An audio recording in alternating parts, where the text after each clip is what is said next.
Bonjour à tous, c'est Kevin. Aujourd'hui, on se retrouve pour deux nouveaux véhicules de chez Axial, le Yeti Score et le Bomber.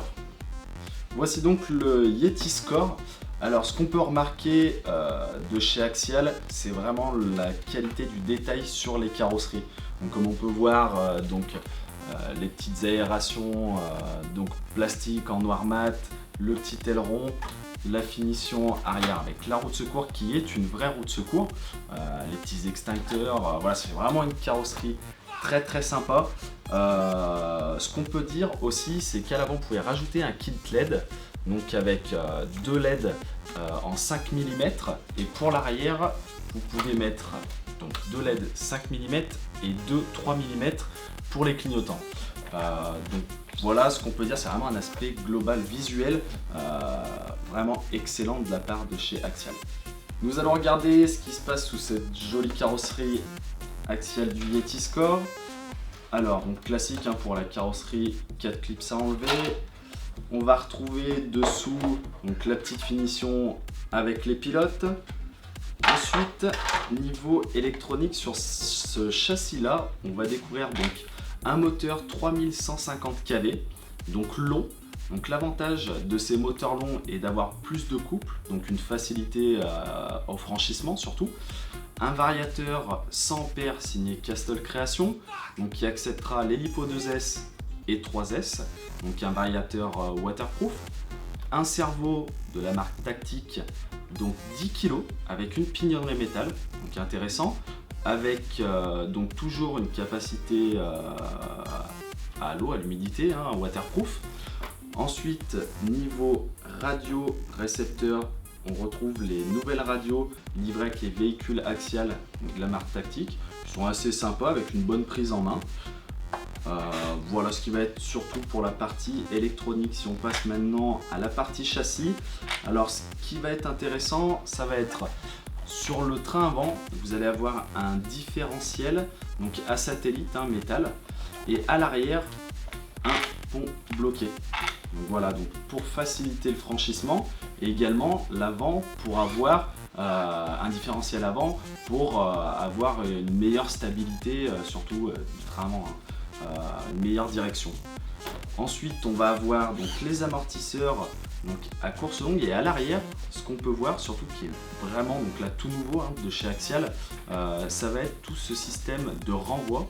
Donc vraiment ce qui va améliorer la qualité des amortisseurs sur les passages en bosse, etc. Ce qu'on a pu voir sur les vidéos de chez Axial d'ailleurs, qui est vraiment impressionnant. Donc les amortisseurs sont avec des corps alu, donc aussi bien arrière que avant. Ensuite, grosso modo, c'est vraiment un châssis qui est très bien fait. Aussi, ce qu'on peut dire, c'est un cardan métal donc à l'avant, et un cardan donc plastique à l'arrière, mais qui est assez courant sur ces véhicules-là. On est sur une base de Yeti.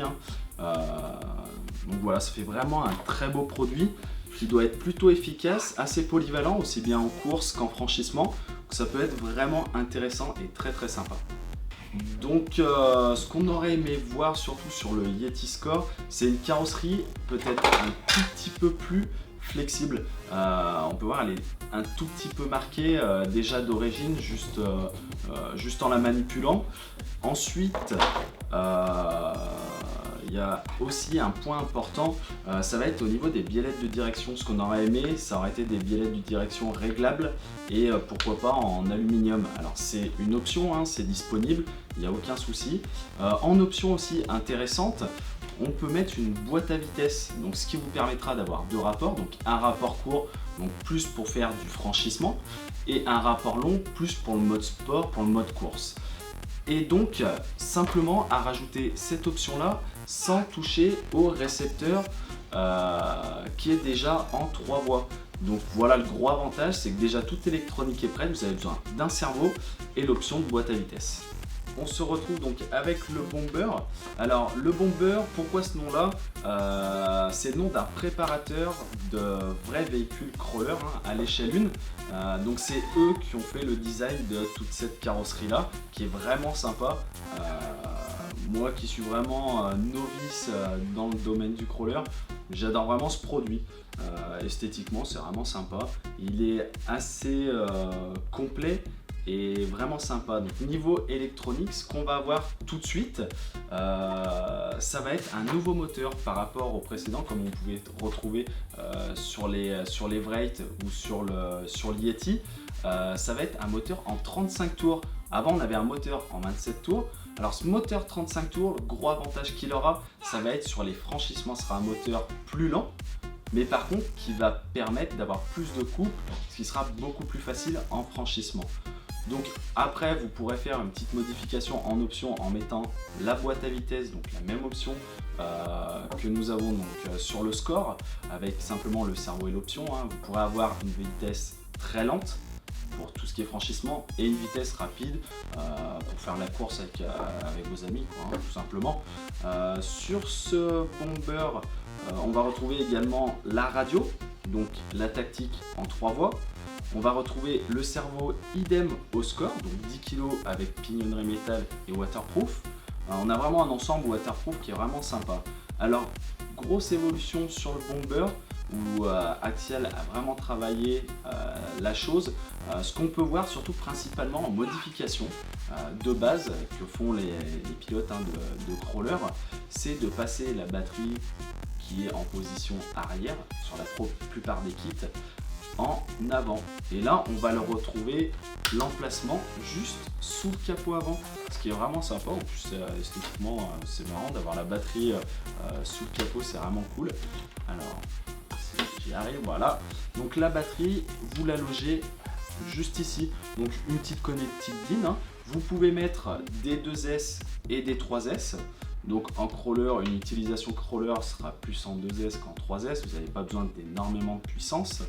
Donc voilà, ça c'est vraiment le petit plus. Après, le petit moins, on va dire, sur ce véhicule-là, ça va être une direction qui n'est pas franchement précise. C'est-à-dire que les tirants en plastique sont un peu trop longs et du coup travaillent énormément. Après, c'est des pièces qui sont disponibles en option, toujours pareil, donc vous pouvez vous faire énormément plaisir sur ces produits-là avec énormément de pièces alu, donc ce qui est vraiment sympa. Tout ça pour dire que ce véhicule-là, pour commencer dans le domaine du crawler, est vraiment excellent. Il n'y a rien à modifier, il n'y a qu'à se faire plaisir. Voilà ce qu'on peut dire sur le bomber. Vraiment un très bon produit. Cette vidéo est maintenant terminée sur ces deux véhicules. Ce qu'on a apprécié chez Axial, c'est l'effort qu'ils ont fait pour développer les châssis et les améliorer par rapport à certaines marques qui restent un petit peu sur leur acquis. Voilà, donc principalement c'était les seuls points qu'on voulait mettre en avant sur ces véhicules. Il ne me reste plus qu'à vous souhaiter tous mes meilleurs vœux de bonheur pour 2016 au nom de moi-même et de l'équipe. Et je vous dis à très bientôt dans une prochaine vidéo. Ah, voilà.